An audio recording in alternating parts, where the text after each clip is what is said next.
faudrait peut-être faire un jour une immersion dans la sociologie rurale sénégalaise pour voir les mobiles et ce qui suscite aujourd'hui la transhumance.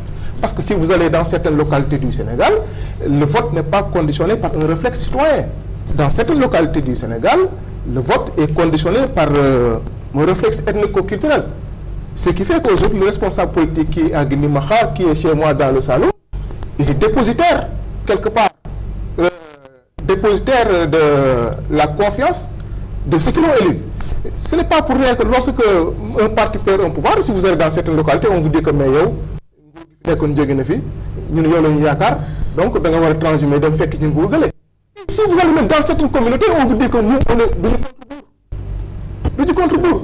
Donc cette forme de transhumance-là, cette logique-là, c'est pour ça que je dis que ce n'est pas inventé, ce n'est pas une invention de l'Alliance pour la République du PDS. Déjà en 1945, si vous lisez le livre de, comment il s'appelle encore, qui vient disparaître, l'historien Ablaïli, qui a parlé de l'histoire politique du Sénégal de 1945, je pense qu'en 1962, à travers les regroupements politiques, bon, on va constater que cette transhumance politique-là a toujours été aujourd'hui une des caractéristiques du paysage politique sénégalais.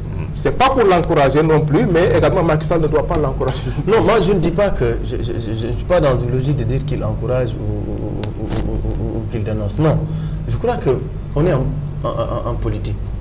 Moi je suis acteur politique. Le président a hérité du pouvoir dans le contexte que nous savons. Avec sa coalition qui lui a permis de se qualifier au second tour avec 25% des suffrages. La majorité du président Macky Sall, ce n'est pas les 65% des Sénégalais qui l'ont élu.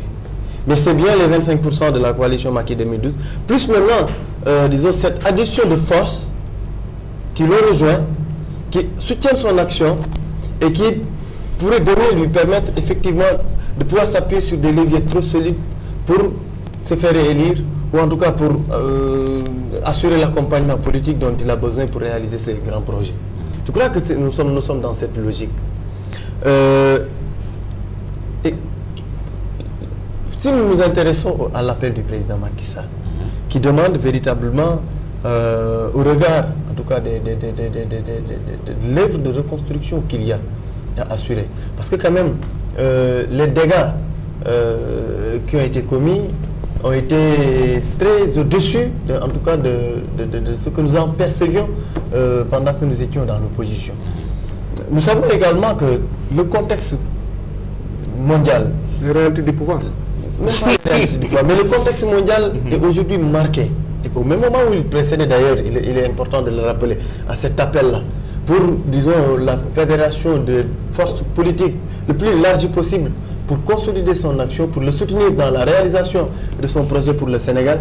En Allemagne, le SPD et la Christian Democratic Union de Angela Merkel concluent un accord politique.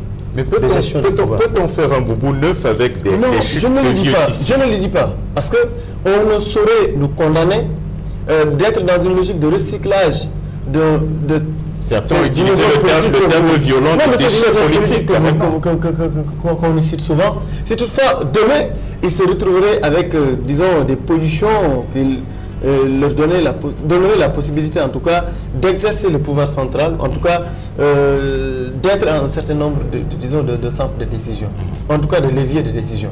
Ce qui n'est pas encore le cas.